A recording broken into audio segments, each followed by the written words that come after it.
ये आपका practice set number 61। चल, तो प्रैक्टिस सेट नंबर 61 का सॉल्यूशन और क्वेश्चन नंबर 21। चलिए जी, तो पहले क्वेश्चन पे आ जाते हैं हम। पहला क्वेश्चन क्या है? असंगत युग्म का चयन कीजिए। असंगत युग्म का चयन कीजिए। ठीक है, यानी कि कौन सा इसमें सही मिलान नहीं हो रखा है। ठीक, तो देखो, राज्य की पहली बर्ड गैलरी, हमारे राज्य की पहली बर्ड गैलरी, कोई आ गया शायद, दरवाजा आ जाइए। राज्य की जो पहली बर्ड गैलरी है वो कहाँ पे खुलेगी? देहरादून में खुलेगी। क्या ये बात ठीक है? तो बिल्कुल सही। राज्य की जो पहली बर्ड गैलरी है इसे खोला गया कहाँ पे? जॉली ग्रांट में। कहाँ पे खोला गया है? जॉली ग्रांट में। ठीक है, और जॉली ग्रांट में जहाँ पे इसको खोला गया है उसका नाम क्या है? Nature education centre. Nature education centre में जो है इस गैलरी को खोला गया।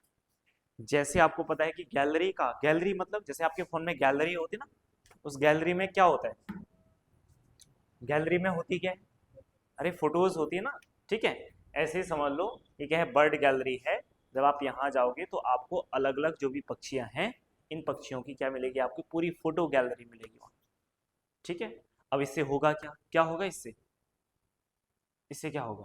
ठीक है, आपने उनकी फोटो गैलरी बनाई, उससे क्या होगा? देखो, एक तो पर्यटक आएंगे, दूसरी बात, जो लोग पक्षियों से संबंधित क्या रखते हैं? इंटरेस्ट रखते हैं, या जो पक्षियों से संबंधित क्या होंगे? साइंटिस्ट टाइप के होंगे, उनको अध्ययन करने का मौका मिलेगा। यानी एक ही जगह पे आपको कई स्पीसीज फोटोज में दिख जाएंगी। ठीक है, कौन सी स्पीसीज कहाँ पे रहती है, किस तरीके से रहती है ना, कैसी दिखती है, ये तमाम जानकारी जो है आपको इस बर्ड गैलरी के माध्यम से मिल जाएगी। वहीं दूसरा देखो, राज्य का पहला साइकिट गार्डन, ठीक है, कहाँ पे बनाया गया है? तो ये हल्द्वानी में बनाया गया। सही मिलान हो रखे हैं।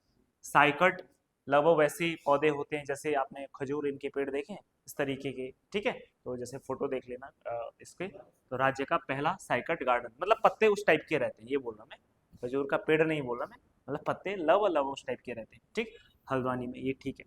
सूर्य ड्रोन ट्रैक 2025 का आयोजन कहाँ पे किया गया? ये देहरादून में ही किया गया। देखो, ड्रोन की बात हो रही है तो वैसे भी आप समझ सकते हैं ये वाला आपका कहाँ होगा? मैदानी वाले इलाकों में ही होगा। ठीक, सूर्य ड्रोन ड्रोन जो ट्रैक है इसमें, ठीक है, जो भी आपकी डिफेंस के जो ड्रोन है उनकी क्या की प्रदर्शनी करी है ना, कि भारत कौन कौन सी डिफेंस के सेक्टर में कौन कौन से ड्रोन लेके आ रहा है, तो इनकी जो प्रदर्शनी थी, इस प्रदर्शनी का आयोजन कहाँ पे कराया गया? देहरादून में किया गया। ठीक है, तो यानी कि देखिए, देखो पहला भी ठीक है, दूसरा भी ठीक है, तीसरा भी ठीक है, तो इसका मतलब यहाँ पे कोई भी ऐसा नहीं है जो असंगत हो, सब कैसे हैं? संगत है, सही मैच है सब। ठीक, चलो अब उसके बाद अगले प्रश्न पे आ जाओ। दूसरा प्रश्न है, अच्छा दूसरा यही आ गया।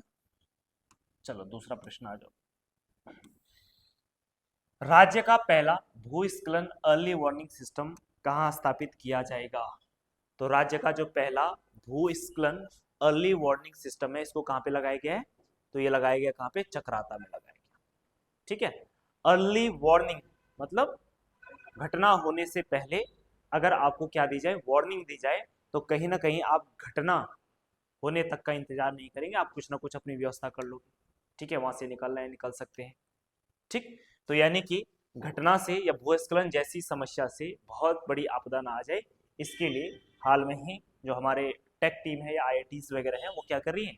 कुछ ऐसा ऐप बनाने की कोशिश कर रही है कि जिससे पहले ही पता लग जाए कि राज्य में क्या आने वाला है, किसी क्षेत्र में क्या आने वाला है, भूस्खलन आने वाला है। ठीक है, तो इस तरीके का जो पहला अर्ली वार्निंग सिस्टम लगाया जाएगा वो कहाँ पे लगाया जाएगा? चक्राता में लगाया जाएगा। ठीक, अच्छा ऐसे ही एक सिस्टम और था, एक ऐप थी जिसको हमने कहा था भूदेव। भूदेव ऐप याद है आपको कुछ? भूदेव ऐप के बारे में, भूदेव ऐप के बारे में याद है कुछ? याद है तो बताओ। भूदेव ऐप सरकार किस लिए लाई थी? हैं? क्या कह रहे हो? भूमि देवता को पूजने के लिए? हैं? हाँ, बताओ किस लिए लाई थी सरकार भूदेव ऐप? जब हम भूकंप वाला टॉपिक पढ़ रहे थे तो भूकंप वाले टॉपिक में ही हमने भूदेव ऐप देखा था। जैसे ये अर्ली वार्निंग सिस्टम ये स्थापित किया जा रहा है, ऐसे ही एक ऐप बनाई गई है जो ऐप क्या करेगी? आपको अर्ली वार्निंग करने का काम करेगी, है ना, कि किस क्षेत्र में भूकंप आने वाला है, ठीक है, और किस क्षेत्र में भूकंप नहीं आने वाला। तो आपको 4-5 मिनट पहले आपको क्या दी जाएगी, वार्निंग दे दी जाएगी इस ऐप के माध्यम से, ठीक। तो ये भूदेव किससे संबंधित है, ये संबंधित है भूकंप से संबंधित है। किससे संबंधित है, भूकंप से संबंधित है। चलो अगला प्रश्न, प्रश्न संख्या 23, आईसीआरटी इंडिया और उपमहाद्वीपीय पुरस्कार 2024 के संस्करण में स्थानीय समुदायों को रोजगार और कौशल प्रदान करने की श्रेणी में उत्तराखंड पर्यटन विकास बोर्ड को प्रदान किया गया। क्या प्रदान किया गया, तो कौन सा अवार्ड प्रदान किया गया, सिल्वर अवार्ड प्रदान किया गया। क्या किया गया, सिल्वर अवार्ड प्रदान किया गया, ठीक है। तो देखो उत्तराखंड पर्यटन विकास बोर्ड, पहली बात तो यह है कि उत्तराखंड पर्यटन विकास बोर्ड है क्या, और इसकी स्थापना कब की गई, उत्तराखंड पर्यटन विकास बोर्ड क्या है, उत्तराखंड पर्यटन विकास बोर्ड, हाँ, उत्तराखंड के पर्यटन को बढ़ावा देना, हाँ, फिर दे दिया बढ़ावा, अब बोलो हैं, देखो उत्तराखंड में पर्यटन को बढ़ावा देना है, पर्यटन के क्षेत्र में रोजगार पैदा करना, विकास करना, है ना, ये तमाम जो भी नीतियां बनानी है, ये जो भी कार्य करने हैं, तो इसके लिए जो सबसे, यानी कि पर्यटन विभाग में जो सबसे बड़ी संस्था है वो कौन सी है, उत्तराखंड पर्यटन विकास बोर्ड है। इसलिए आपने देखा होगा जब भी टूरिज्म का बोर्ड लगा रहता है ना कहीं पर भी, उसमें एक ही डिपार्टमेंट लिखा रहता है, उत्तराखंड पर्यटन विकास बोर्ड लिखा हुआ रहता है। तो ये सर्वोच्च संस्था हो जाएगी, चाहे नीतियों का निर्माण करना है, चाहे उससे संबंधित और विकास करना है और प्रचार प्रसार करना है, ये कौन करेगा, उत्तराखंड पर्यटन विकास बोर्ड करेगा, ठीक है। तो हाल में ही इसको रोजगार और कौशल प्रदान करने के क्षेत्र में इसको सिल्वर अवार्ड दिया गया। चलो नेक्स्ट प्रश्न, प्रश्न संख्या 24वां है, और 24वां प्रश्न देख लीजिए जरा। देखो दो कथन है और बताना है कौन सा कथन सही है। तो पहला कथन है, वर्ष 2004 के चुनाव तक हरिद्वार लोकसभा अनुसूचित जाति के लिए आरक्षित सीट थी। क्या ये बात सही है, तो ये बात बिल्कुल सही है कि 2004 तक हरिद्वार सीट क्या थी, आरक्षित थी, किसके लिए, एससी के लिए, ठीक। अब 2004 में क्या होंगे, चुनाव हुए 2004-5 में, कौन से, लोकसभा वाले चुनाव, ठीक है, राज्य के चुनाव नहीं, कब, कौन से, लोकसभा वाले चुनाव। दूसरी बात, 2006 के परिसीमन के बाद अल्मोड़ा लोकसभा सीट अनुसूचित जाति के लिए क्या की गई, आरक्षित की गई। तो क्या ये बात सही है, तो बिल्कुल सही है। 2006 में हमारे राज्य में क्या होता है, परिसीमन होता है, ठीक है। अब आप सोचे होंगे कि सर आपने पॉलिटी में तो 2008 लिखाया था, याद आ रहा कुछ है, हाँ, 2008 में इसको इम्प्लीमेंट किया गया। 2008 में क्या किया गया, इम्प्लीमेंट। 2008 में तो वैसे भी परिसीमन नहीं हो सकता ना, क्यों, क्योंकि साथ में तो चुनाव थे, 8 में करके क्या करेंगे परिसीमन, 7 में चुनाव है तो 6 में ही करना पड़ेगा।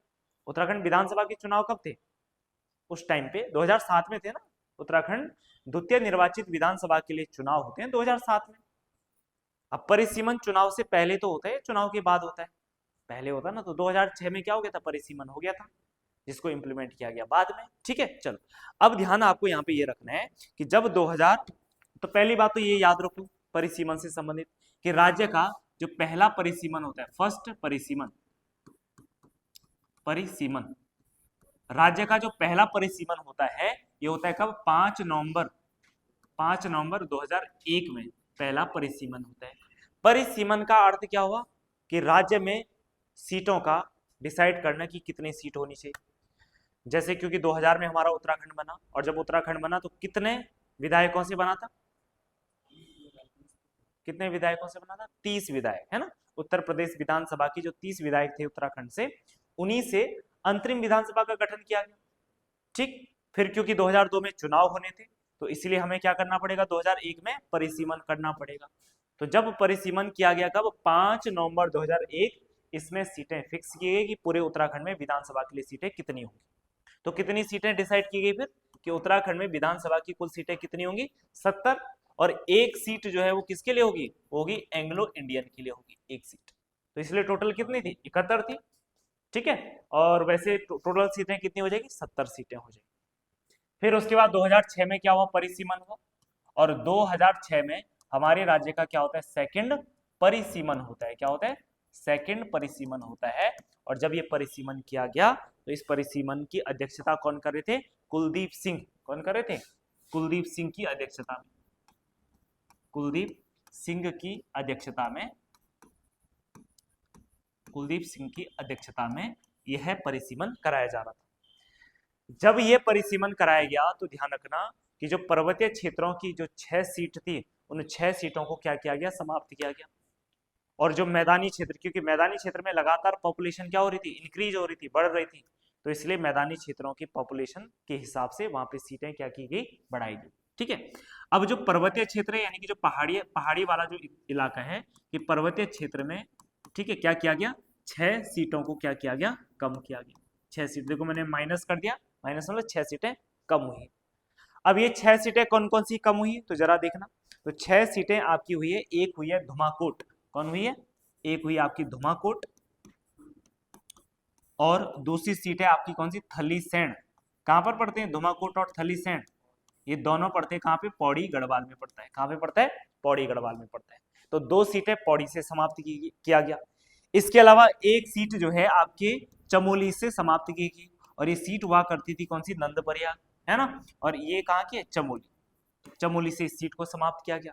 इसके अलावा बागेश्वर से जो है कौन सी सीट समाप्त की गई, तो बागेश्वर से एक सीट समाप्त की गई, उस सीट का नाम था कांडा। कौन सा था, कांडा। तो बागेश्वर की कांडा सीट को भी क्या किया गया, समाप्त किया गया। और इसके अलावा एक और सीट जो कि आपकी कौन सी है, भिकियासैंण।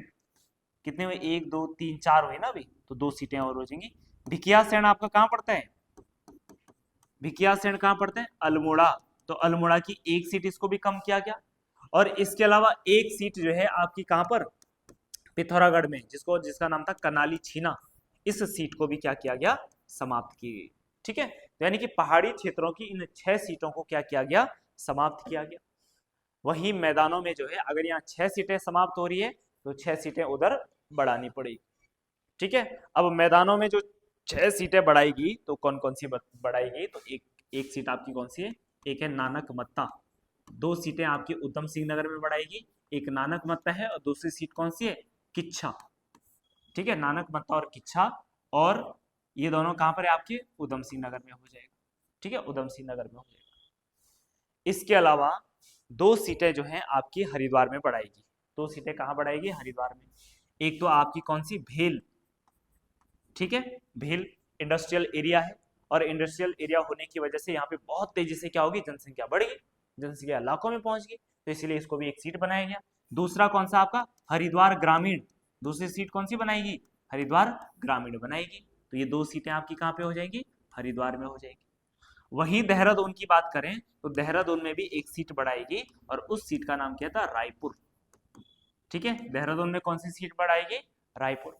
और एक सीट जो है आपकी कहां पे बढ़ाएगी, ये बढ़ाएगी नैनीताल में। ठीक है, कहां पे बढ़ाएगी, नैनीताल में। और नैनीताल में जो सीट बढ़ाएगी उस सीट का नाम था लाल कुआं। ठीक है, लाल कुआं। तो ये 6 सीटें घटाई गई, और इन 6 सीटों को क्या किया गया, बढ़ाया गया। तो ये बात आपको क्या रखनी है, अच्छे से याद रखनी। ठीक है, चलो अब इसके बाद अगले प्रश्न पे आ जाते हैं हम। और अगला प्रश्न है, देखो, तो यानी कि 2004 के बाद चुनाव, हरिद्वार लोकसभा सीट अनुसूचित जाति वो हो गया, और किसको, जो आपकी कौन सी वाली है, अल्मोड़ा जो लोकसभा सीट है, इसको क्या किया गया, एससी कैटेगरी में रखा गया। ठीक है, आज भी अल्मोड़ा की सीट क्या है, अनुसूचित जाति के लिए क्या है, रिजर्व है। ठीक है, चलो, तो दोनों कथन आपके क्या हो जाएंगे, सही। कहाँ है कहीं, ये सी वाला ऑप्शन आपका करेक्ट हो जाएगा। अगला प्रश्न, नैनीताल में स्थित राज्य उच्च न्यायालय देश के कौन से क्रम का उच्च न्यायालय है, तो कौन से क्रम का है, 20वें क्रम का है ना। तो उत्तराखंड जो उच्च न्यायालय है, ये कौन सा न्यायालय है, 20वां न्यायालय है। और राज्य का सबसे जो लेटेस्ट, राज्य नहीं, देश का जो सबसे लेटेस्ट बना है कौन सा, 25वां बना है ना। कौन सा बना है, आंध्र प्रदेश, आंध्र प्रदेश हाई कोर्ट। ठीक है, आंध्र प्रदेश हाई कोर्ट बना था।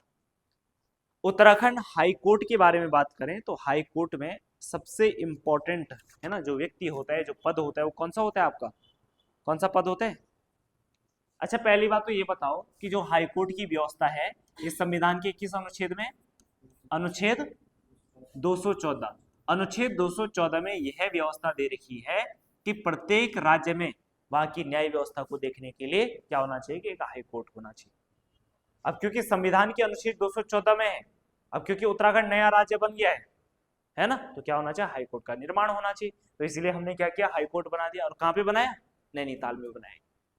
उसके अलावा कुछ और प्रावधान है, जैसे एक प्रावधान आपका 216 में, अनुच्छेद 216, अनुच्छेद 216 में क्या कहता है, अनुच्छेद 216 कि हाई कोर्ट तो बना लिया तो उसके अंदर जज भी तो होने चाहिए, है ना। जजों की एक टीम होनी चाहिए, लेकिन उस जजों की टीम को भी लीड करने के लिए एक आदमी होना चाहिए, और उसी पद को क्या बोला गया, चीफ जस्टिस। तो अनुच्छेद 216 क्या कहता है कि प्रत्येक हाई कोर्ट में क्या होना चाहिए, एक चीफ जस्टिस होना चाहिए। इसके अलावा अनुच्छेद कौन सा, 217, अनुच्छेद 217 क्या कहता है, बताओ, अनुच्छेद 217, अनुच्छेद 217 क्या कहता है, अनुच्छेद 217 ये कहता है कि जो आपका क्या है, राज्य का चीफ जस्टिस और जो राज्यपाल हैं, इनकी सिफारिश पे राष्ट्रपति क्या करेगा, अन्य जजों की नियुक्ति करेगा। ठीक है, ये ध्यान रखना है। ठीक, तो यानी कि किसकी सिफारिश पे, राज्यपाल, राज्यपाल व दूसरा कौन, चीफ जस्टिस उस हाई कोर्ट का, ठीक है, के परामर्श पर, के परामर्श पर राष्ट्रपति द्वारा, राष्ट्रपति द्वारा क्या हो जाएगा, अन्य जजों की नियुक्ति, अन्य जजों की क्या हो जाएगी, नियुक्ति हो जाएगी।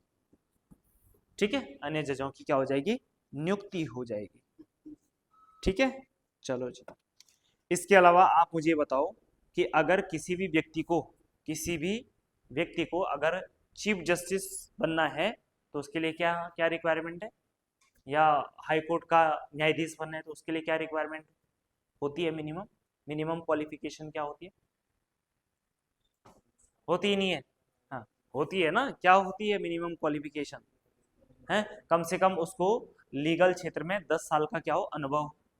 ठीक है, अब जैसे मान लो कोई व्यक्ति क्या बन गया है, हाई कोर्ट का जस्टिस बन गया है, तो उसका रिटायरमेंट की उम्र कितनी होती है, कितना होते हैं, 65 होती है, 62 होती है, कितनी होती है, 62 होती है मैक्सिमम। ठीक है, और वहीं सुप्रीम कोर्ट के जो क्या होते हैं, जज होते हैं, चीफ जस्टिस, है ना, तो उनकी कितनी होती है, उनकी होती है 65 साल, ये ध्यान रखना है आपको। ठीक है, चलो जी, ठीक है, नेक्स्ट प्रश्न पे आ जाओ, अगला प्रश्न 26वें प्रश्न पे आ जाओ। निम्न में से तीन तीन विकास खंड वाले जनपद बताओ भाई, तीन तीन विकास खंड वाले जनपद बताने आपको, कौन कौन है तीन तीन विकास खंड वाले जनपद, जहां पे 3 विकास खंड है, तो बताओ कौन है ऐसा। देखो, बागेश्वर में भी 3 ब्लॉक है, और रुद्रप्रयाग में भी कितने हैं, 3 ब्लॉक है। अब रुद्रप्रयाग में 3 ब्लॉक कौन कौन से, तो देखो एक ब्लॉक बताओ कौन कौन से, रुद्रप्रयाग में 3 ब्लॉक है, हाँ उन्हें अपने नहीं है तो, है ना, रुद्रप्रयाग तो दूर की बात है अपने ब्लॉक नहीं याद। अच्छा, अपना ब्लॉक पता है, वो अपना ब्लॉक कौन सा है, पता है ना, हाँ ठीक है। चलो, तो रुद्रप्रयाग के 3 ब्लॉक है, तो एक है आपको कौन सा, अगस्त्य मुनि, एक ब्लॉक कौन सा हो जाएगा, अगस्त्य मुनि। ठीक है, ध्यान रखना, अगस्त्य मुनि भी मंदाकिनी नदी के किनारे पे एक इंपॉर्टेंट क्या हो जाएगा, नगर हो जाएगा। ठीक है, इसके अलावा अगस्त्य मुनि के अलावा एक है आपका कौन सा, जखोली, कौन सा ब्लॉक है, जखोली ब्लॉक, जो लगभग टिहरी की तरफ पड़ता है। ठीक है, जखोली हो जाएगा। ठीक, एक और ब्लॉक आपका कौन सा हो जाएगा, है एक और ब्लॉक हो जाएगा आपका कौन सा, उखीमठ, उखीमठ सुना है, उखीमठ सुना है ना, उखीमठ, उत्तरकाशी मत पढ़ देना, है ना, यूके उखीमठ। तो उखीमठ, अगस्त्य मुनि, और तीसरा कौन सा है, जखोली ब्लॉक, ये रुद्रप्रयाग में। उखीमठ और किस चीज के लिए प्रसिद्ध है, कई बार बता चुका हूं मैं, हाँ भगवान केदार और मदमहेश्वर का शीतकालीन आवास है उखीमठ। कौन सा मंदिर, ओंकारेश्वर मंदिर, कौन सा है, ओंकारेश्वर मंदिर। अभी आ गई ना भगवान केदार की डोली, आ गई है, आ गई है ना, आ गई है उखीमठ, आ गई है ना, कब आई थी, अभी 23 अक्टूबर को कपाट बंद हुए तो कहाँ आ गई, इधर आ गई उखीमठ। चलो, वहीं देखो बागेश्वर में बात करें तो बागेश्वर में भी क्या है, 3 आपके क्या है, 3 क्या है, ब्लॉक हैं। एक हो जाएगा आपका, एक तो बागेश्वरी हो जाएगा, एक आपका कपकोट हो जाएगा, ठीक है, और एक आपका कांडा हो जाएगा। ठीक है, तो बागेश्वर, कपकोट और आपका, अरे कांडा नहीं, गरुड़, कांडा नहीं, हाँ गरुड़, ठीक है, गरुड़, कांडा लग गया था ना। कांडा जानते हैं आप, कांडा क्या होते हैं? क्या होता है कांडा? है हाँ, कांटा है ना। तो गढ़वाली में कांटे, कांटे को क्या बोलते हैं? कांटा, कांटा को क्या बोलते हैं? कांडा कहते हैं। ये भी याद रख लेना हाँ? ठीक है, चलो जी। तो देखो बागेश्वर में आपके बागेश्वर, कपकोट और कौन सा हो जाएगा? गरुड़ हो जाएगा। वहीं अगर टिहरी की बात करें तो टिहरी में कुल कितने ब्लॉक हैं? 9 ब्लॉक हैं। वहीं पौड़ी में बात करें तो पौड़ी में कितने ब्लॉक हैं? 15 ब्लॉक हैं। हमारे राज्य में सबसे ज्यादा जो ब्लॉक है वो कहां पर है? पौड़ी में, तो सर्वाधिक हो जाएगा। ठीक है, सर्वाधिक ब्लॉक कहां हो जाएंगे? पौड़ी में हो जाएगा। ठीक है, और सबसे कम? सबसे कम हाँ, सबसे कम इन्हीं में है रे, बागेश्वर और कहा? रुद्रप्रयाग में हो जाएगा। ठीक, चलो अगला प्रश्न आ जाओ। नेक्स्ट, निम्न में से कौन सा कथन सही सुमेलित नहीं है? तो देखो जो सही सुमेलित नहीं है, पश्चिमी रामगंगा घाटी के नौला ग्राम में कपमाक्स की खोज क्या यशोधर मठपाल ने करी? किसने करी थी? पश्चिमी रामगंगा घाटी के नौला ग्राम में कपमाक्स की खोज किसने करी? यशोधर मठपाल ने करी है ना। क्या करे? जोशीमठ ने करी। हाँ, ठीक है, किसने करी? यशोधर मठपाल ने ही करी। ठीक है, गोपेश्वर के समीप एक स्थान पड़ता है जिसको हम बोलते हैं मंडल, सुना है आपने? गोपेश्वर के समीप मंडल, और मंडल के और आगे जाओगे तो तब पड़ता है रुद्रनाथ। कौन सा केदार? कौन से नंबर का केदार है? तीसरा है, तीसरा केदार है रुद्रनाथ। अच्छा, तीसरा केदार है। अच्छा, पहले पता है ना केदार है, हैं? पंच केदार होते हैं ना, पंच केदार में से एक केदार रुद्रनाथ भी है जो मंडल के आसपास ही पड़ता है ना। ठीक है, ये है चतुर्थ केदार। 3 केदार तो रुद्रप्रयाग में हो जाएंगे, और 2 केदार आपके कहाँ? चमोली में। रुद्रनाथ और कल्पेश्वर वाला कहाँ है आपका? चमोली। तो ये चौथे नंबर, चौथे 5वें नंबर पे आ जाते हैं क्रमशः। ठीक है, गोपेश्वर के समीप मंडल, और नयार घाटी में एक गांव पड़ता है जिसको बोलते हैं ग्वाड़ गांव। कौन सा गांव? ग्वाड़ गांव। तो इन 2 गांवों में कपमाक्स की खोज किसने करी थी? किसने करी? यशवंत सिंह कटौज ने करी। बिल्कुल ठीक बात है, किसने करी? डॉक्टर यशवंत सिंह कटौज के द्वारा ये खोज की गई। ठीक है, इसके अलावा बात करें तो देवीधुरा में कपमाक्स की खोज क्या शिव प्रसाद डबराल ने करी है किसी और ने करी? देवीधुरा में कपमाक्स की खोज किसने करी? हाँ, किसी और ने करी। किसी और किसने? हाँ, किसने करी? एमपी जोशी ने। किसने करी? एमपी जोशी ने करी। किसने करी? एमपी जोशी ने करी। तो यानी कि तीसरा वाला आपका क्या है? सुमेलित नहीं है, तो सी वाला आपका क्या हो जाएगा? करेक्ट आंसर हो जाएगा। और इसके अलावा बात करें कि द्वाराहाट के चंद्रेश्वर मंदिर से कपमाक्स की खोज किसने करी? रिवेट कॉर्नाक ने करी थी। और कब करी थी? कब करी थी? 1877 में। और जब इन्होंने कप मार्क्स की खोज करी तो भाई इनको यहाँ पे 200 कप मार्क्स मिले। कितने मिले? 200 कप मार्क्स मिले थे। और ये जो 200 कप मार्क्स इनको मिले थे वो इनको एक पंक्तियों में मिले थे ना। और कितने कितने पंक्ति में? 12, वो भी एक दूसरे के बिल्कुल पैरेलल थे, समानांतर। 12 समानांतर पंक्तियों में मिले। ठीक है, 12 समानांतर पंक्तियों में मिले। अब आप सोचे 12 समानांतर मतलब एक ओखली है, एक ही एक ही एक ही, और एक ही एक ही एक ही एक ही एक ही एक ही एक ही। ठीक, अब क्या लग रहा पूरे 200 बना हो गया? ऐसा सोच रहे है ना। तो समानांतर मतलब एक पंक्ति ये होगी, एक ये होगी, और एक आपकी ये होगी। इस तरीके से आपकी कितनी होंगी? 12 समानांतर पंक्तियां हो जाएगी। ठीक है, चलो। तो 1877 में 200 कप मार्क्स की खोज जो है रिवेट कॉर्नाक के द्वारा की गई है। अगला प्रश्न आ जाओ। गोपेश्वर त्रिशूल लेख में किस लिपि का प्रयोग हुआ था? तो गोपेश्वर जो त्रिशूल लेख है इसमें जो है दक्षिणी ब्राह्मी लिपि का क्या हो गया था? प्रयोग हुआ था। पहली बात तो याद रखना है कि जो गोपेश्वर त्रिशूल लेख है इसमें किस वंश की जानकारी मिलती है? राज्य में किस वंश की जानकारी मिलती है? हाँ, उसकी मिलती है, उसकी, इसकी, हाँ, किसकी? इसकी। अभी पता नहीं चला अभी है? हाँ, किसकी? इसकी। किसकी मिली? हाँ, इसमें मिली नागवंश की जानकारी मिली। ठीक है, किसकी जानकारी मिलती है? नागवंश की जानकारी मिलती है।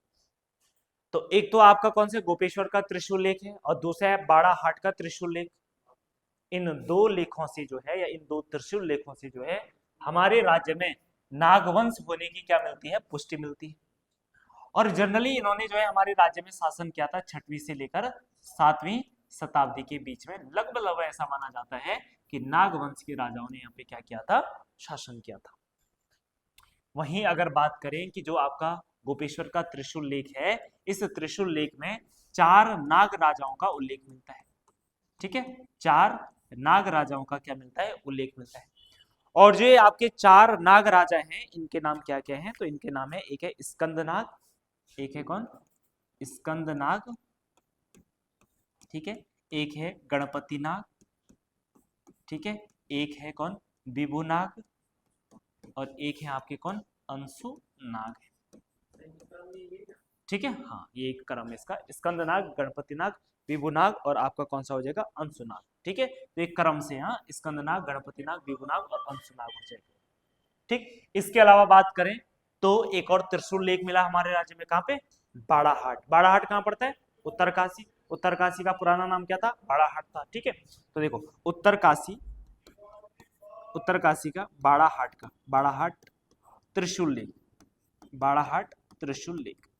और बाड़ाहाट जो त्रिशूल लेख है, इस लेख में 2 राजाओं का उल्लेख मिलता है। कितने राजाओं का, 2 राजा। अब ये जो 2 राजा थे कौन कौन से थे, तो एक तो है आपका कौन, गणेश्वर, एक कौन है, गणेश्वर, और दूसरा कौन है, गुहु। ठीक है, तो गणेश्वर और गुहु हो जाएगा। ठीक, इनमें से ध्यान रखना, जो गणपति है, ऐसा माना जाता है कि गणपति सबसे शक्तिशाली क्या था, राजा था, सबसे शक्तिशाली राजा, सबसे शक्तिशाली राजा है। कई इतिहासकार ये भी मान लेते हैं कि शायद जो ये गणेश्वर है यही गणपति है ना, शायद इसी का नाम क्या है, ये एक ही आदमी है, अलग अलग नाम नहीं। ठीक, तो ये आपको नागवंश के बारे में क्या रखना है, कुछ बातें याद रखनी। अगला प्रश्न आ जाओ, निम्नलिखित में से कौन सा कथन सही नहीं है, तो देखो कौन सा कथन सही नहीं है। तो सबसे पहला कथन है, देवलगढ़ एवं कुलसारी से मूर्ति पीठिका लेख मिले। ठीक है, तो ये बात सही होना चाहिए, है ना, है भी सही है, देवलगढ़ से विष्णु की मूर्ति मिली थी। हाँ ठीक है, चलो तो ये बात सही होगी। नैनीताल एवं बाड़वाला से ईंटों पर उत्कीर्ण लेख मिले। देहरादून का जगत ग्राम बाड़वाला, याद है कुछ, हाँ ठीक है, तो वहां पे क्या हुए थे, यज्ञ, ऐसा हुआ ना, यज्ञ हुए थे वहां पे। तो देखो ये उत्कीर्ण ईंट मिले हैं, ये बात भी सही है। ये सभी लेख रोमन लिपि में है। बड़ा अजीब सा प्रश्न हो गया ना, रोमन लिपि कहाँ से आ गई यहाँ, है, प्राचीन काल में भारत में रोमन लिपि कहाँ से आ जाएगी, है ना, रोमन लिपि तो कहाँ होगी, है, रोम में ही होगी, है ना, यूरोप वगैरह में होगी। तो यानी कि सी वाला ऑप्शन आपका गलत हो जाएगा। तो प्रश्न के हिसाब से क्या बताना था मैं, जो सही नहीं है, तो ये वाली बात सही नहीं है। ठीक है, बाकी गोपेश्वर एवं बाड़ाहाट से त्रिशूल लेख मिले हैं, ये वाली बात तो अभी करी हमने, है ना। ठीक है, तो ये बात अपने आप में क्या हो जाएगी, ठीक हो जाएगी। तो सी वाला ऑप्शन यहाँ पे गलत है। नेक्स्ट प्रश्न है, कालसी अभिलेख में उत्तराखंड के लिए किस शब्द का प्रयोग किया गया है। तो कालसी में उत्तराखंड के लिए जो है किस शब्द का प्रयोग किया गया है, अपरांत शब्द का प्रयोग किया गया है। किसका प्रयोग किया गया है, अपरांत शब्द का प्रयोग किया गया। इसके अलावा जो आपका कालसी अभिलेख है, कालसी अभिलेख में, ठीक है, यहाँ के निवासियों को क्या कहा गया है, हाँ, तो यहाँ के जो निवासी है, यानी कि यहाँ के जो जनता है, उस जनता को पुलिंद शब्द का प्रयोग किया गया। इसीलिए लोगों ने क्या बोला कि उस टाइम पे तो इधर कुड़िंद भी रहते थे, तो शायद ये क्या बोल रहे हैं, पुलिंद ही क्या है, आपके कुड़िंद है। ठीक है, मैच भी कर रहा हूँ, थोड़ा बोले में हो सकता है थोड़ा डिफरेंस हो क्षेत्र के हिसाब से, तो इसलिए ये आइडिया लगाया गया, ये पुलिंद ही क्या है, कुड़िंद है। ठीक, चलो, तो निवासियों को क्या क्या कहा गया, पुलिंद कहा गया। उत्तराखंड को क्या कहा गया है, अपरांत कहा गया। वहीं कालसी अभिलेख की बात करें तो कालसी जो अभिलेख है ये किससे संबंधित है, किस वंश से संबंधित है, भारत में मौर्य वंश से संबंधित हो जाएगा। ठीक है, और मौर्य वंश में किससे संबंधित है, सम्राट अशोक से संबंधित है। और ये सम्राट अशोक का कौन सा अभिलेख था, 13वां अभिलेख। ठीक है, कौन सा, 13वां अभिलेख या शिलालेख हो जाएगा।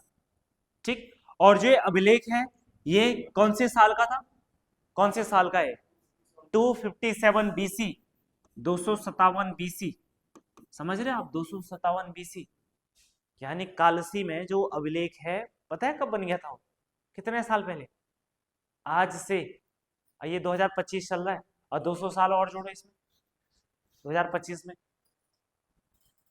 तो गणित भी नहीं हो रही है ना अब तो, इतना भयंकर हो गया ना। तो ये क्या हो है 2000 2027 27 नहीं 200 साल जोड़ना है उसमें है।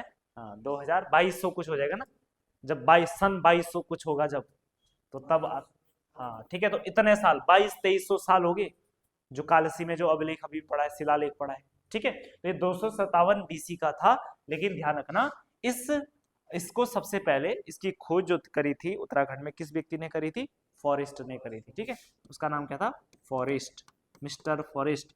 और मिस्टर फॉरेस्ट के द्वारा इसकी खोज जो है वो 1860 ईस्वी में की गई थी। कब की गई थी? 1860 ईस्वी में मिस्टर फॉरेस्ट के द्वारा इसकी क्या की गई थी? खोज की गई थी। ठीक है, कालसी अभिलेख में देखो, कालसी का एक चीज बता रहा हूं मुझे, कालसी का पुराना नाम क्या था? कलकूट। हाँ ठीक है, तो इसका जो प्राचीन नाम है कालसी का, प्राचीन नाम, ठीक है, तो प्राचीन नाम है सुधनगर। सुधनगर एवं क्या बोलते थे? कलकूट बोलते थे। सुधनगर एवं कलकूट इसका क्या है? पुराना नाम है। ठीक है, तो ये कालसी से संबंधित या कालसी अभिलेख से संबंधित कुछ महत्वपूर्ण बातें हो जाएंगी। इसके अलावा एक और चीज अगर आपको याद रखना है कि जो कालसी अभिलेख है उसमें चित्र भी मिला है, एक जानवर का चित्र भी है। और किस जानवर का चित्र है? हाथी का चित्र है। ठीक है, तो इसमें जो चित्र मिला है किसका मिला है? हाथी का क्या मिला है? चित्र भी मिला है। ठीक है, चलिए, हाथी का चित्र मिला है। इसलिए स्थानीय भाषा में, इसलिए स्थानीय भाषा में लोग इस अभिलेख को, इसलिए स्थानीय भाषा में लोग इस अभिलेख को चित्रशिला भी कहते हैं। क्या कहते हैं? चित्रशिला, यानी वह शिला जिसपे चित्र बना हुआ है। तो स्थानीय लोग इस अभिलेख को या इस शिलालेख को क्या बोलते हैं? चित्रशिला भी कहते हैं। अगले प्रश्न पे आ जाते हैं, और अगला प्रश्न है हमारे पास, पढ़िए इस प्रश्न को। ठीक है, इस प्रश्न को पढ़िए। किस वेद में मिलता है या किस वेद में वर्णन मिलता है कि इंद्र व सुदास ने असुर राजा संबर के 100 गढ़ों को नष्ट किया था? 100 गढ़ों को नष्ट किया था। ठीक है, तो किस में मिलता है? तो ये मिलता है ऋग्वेद में मिलता है। तो ऋग्वेद में ये उल्लेख मिलता है कि इंद्र व सुदास ने असुर राजा संबर के 100 गढ़ों को क्या किया था? नष्ट किया था। इसके अलावा देखो, ऋग्वेद में बात करें तो ऋग्वेद में और क्या क्या जानकारी मिलती है? एक तो ये जानकारी मिलती है कि उत्तराखंड को क्या बोलते हैं? देवभूमि कहा जाता है। इस क्षेत्र के लिए क्या कहा गया है? देवभूमि कहा गया है। इसीलिए तो देवभूमि बोलते हैं, है ना। अच्छा, आपने देखा होगा कि उत्तराखंड को ही देवभूमि, हिमाचल को तो नहीं बोलते हैं, कश्मीर को तो नहीं बोलते देवभूमि। क्या इसका ये मतलब है हिमाचल, जम्मू कश्मीर, असम, सिक्किम, हिमालय राज्य तो ये भी, क्या वहां पे मंदिर नहीं है? है, वहां पे बड़े प्रसिद्ध प्रसिद्ध मंदिर है। ठीक है, स्पेशली यहीं के लिए देवभूमि क्यों बोला जा रहा है? क्योंकि ऋग्वेद में इस क्षेत्र के लिए क्या कहा गया था? देवभूमि कहा गया था। ठीक है, तो देवभूमि। इसके अलावा और इसको क्या कहा गया? मनीषियों की पूर्ण भूमि कहा गया। मनीषियों की पूर्ण भूमि, मनुष्यों की पूर्ण भूमि भी कहा गया है। ठीक है, देवभूमि हो जाएगा, मनीषियों की क्या हो जाएगा? पूर्ण भूमि हो जाएगा। इसके अलावा ठीक है, तो ये ध्यान रखना है ऋग्वेद में। बाकी पुराणों में, बाकी पुराणों में जो है उत्तराखंड के लिए क्या कहा गया है? पुराणों में उत्तराखंड यानी इस क्षेत्र के लिए उत्तराखंड कहा गया है। क्या कहा गया था? उत्तराखंड। इसीलिए हमने अपने राज्य का नाम क्या रखा है? उत्तराखंड रखा है। चलिए अगले प्रश्न पे आ जाओ। कालसी शिलालेख में किस पशु का चित्र मिलता है? तो ये तो अभी पढ़ा हमने, किस पशु का मिलता है? हाथी का चित्र मिलता है। इसलिए स्थानीय लोग इस शिलालेखों को क्या बोलते हैं? चित्रशिला भी कहते हैं। अगला प्रश्न, अल्पायु में महाराज कीर्तिशाह की गद्दी पर बैठने के बाद महारानी गुलेरिया ने संरक्षण समिति का गठन किया, जिसमें शामिल थे, बताओ कौन थे?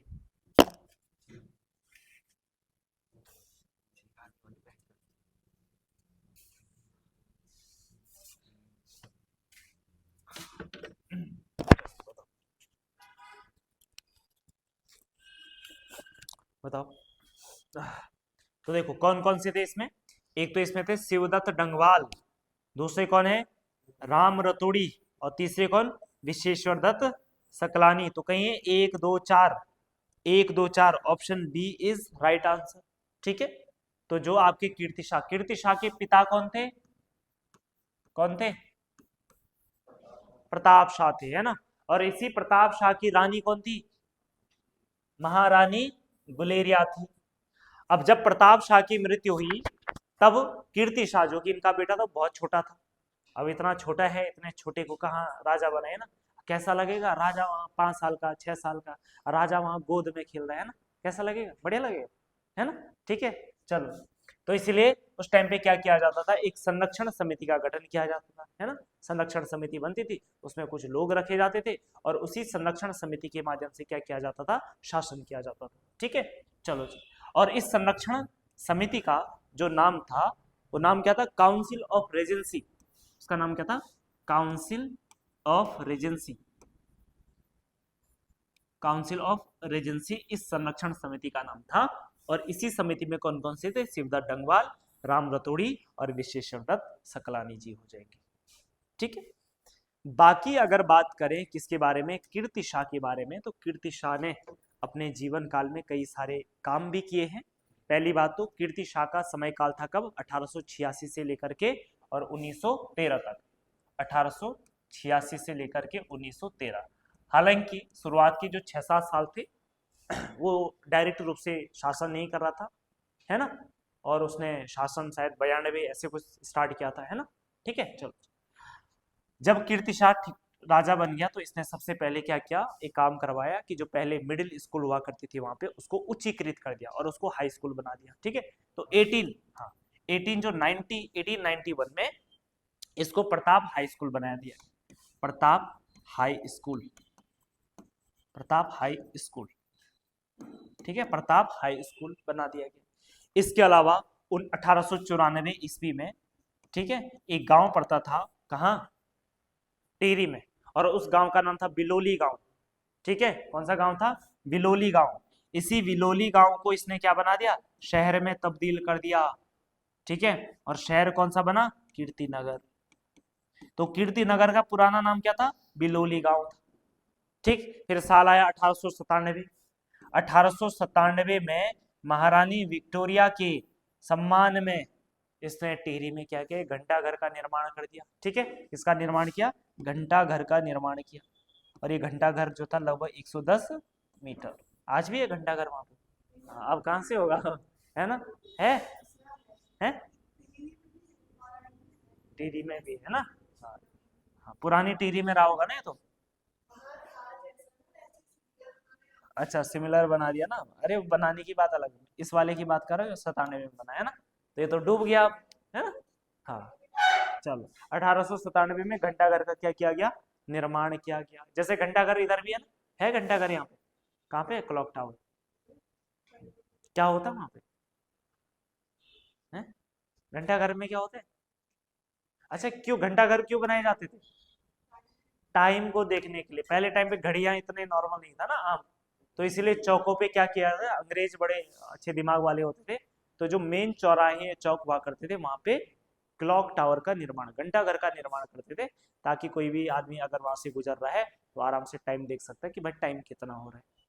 ठीक है, चलो। तो घंटाघर 1897 में इसने क्या कराया? घंटाघर का निर्माण करवाया।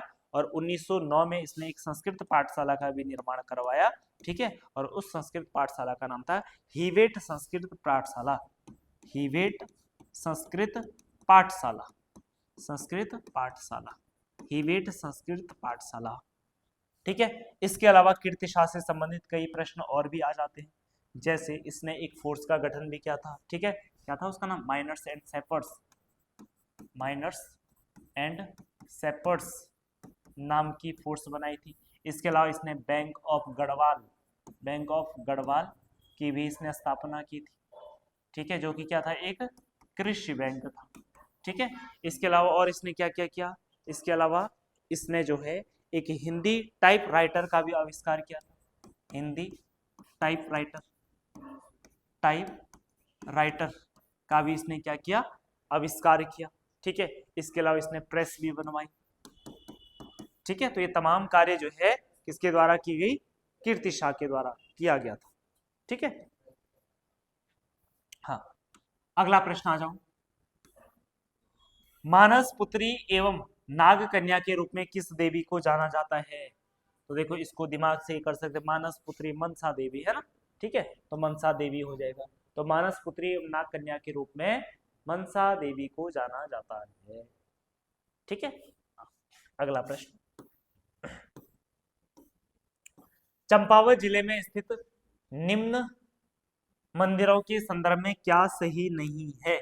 तो सबसे पहले आ जाते हैं ब्यानधुरा एड़ी देवता मंदिर, इसे लोक देवताओं का विधानसभा कहा जाता है ना। विधानसभा मतलब क्या होता है? विधानसभा मतलब जहाँ पे क्या होते हैं, नियम कानून बनते हैं, जहाँ पे चर्चाएं होती है ना, ठीक है, तो उसको एक तरीके से विधानसभा कहा जाता है। तो ये बात बिल्कुल सही है। खेती खान सूर्य मंदिर 18वीं सदी में निर्मित, यह दीपावली के दिन दीपोत्सव होता है, ये बात भी बिल्कुल सही है। एड़ी फट शिला मंदिर, यहाँ हरे रंग का शिवलिंग है, बिल्कुल सही है। मानेश्वर मंदिर, यहाँ पर उत्तराखंड का सबसे बड़ा शिवलिंग है, ये बात गलत है। तो डी वाला ऑप्शन आपका क्या हो जाएगा, राइट आंसर हो जाएगा। बाकी चंपावत में कौन कौन सी मंदिर है? एक है देवीधुरा का मंदिर, देवीधुरा है जिसको क्या बोलते हैं, माँ बारही धाम कहते हैं। और जहाँ पे कौन सा मेला लगता है, कौन सा मेला लगता है? आषाढ़ी कौथिक मेला लगता है, ठीक है, कौन सा मेला लगता है? आषाढ़ी कौथिक मेला भी लगता है। चलो अगला प्रश्न, जौनसार में कौन सा त्योहार संतान कल्याण के लिए मनाया जाता है? कौन सा त्योहार मनाया जाता है? हैं? भिरौली। भिरौली जो त्योहार है ये संतान कल्याण के लिए मनाया जाने वाला एक त्योहार है, ठीक है। बाकी मरोज कहाँ मनाया जाता है? मरोज, मरोज कहाँ मनाया जाता है? ये भी जौनसार क्षेत्र में मनाया जाता है, लेकिन मरोज त्योहार में एक प्रमुख पकवान बनता है, उस पकवान को क्या बोलते हैं? इसमें एक पकवान बनाया जाता है जो स्पेशल होता है, और इस पकवान को कहा जाता है गीमा। क्या कहा जाता है? गीमा कहा जाता है। वहीं अगर नुणाई की बात करें तो नुणाई जो है, ठीक है, जौनसार क्षेत्र में सावन के महीने, कौन से महीने? सावन के महीने किसके द्वारा है? किसके द्वारा, किसके द्वारा मनाया जाता है? भेड़ पालकों के द्वारा मनाया जाता है। किसके द्वारा?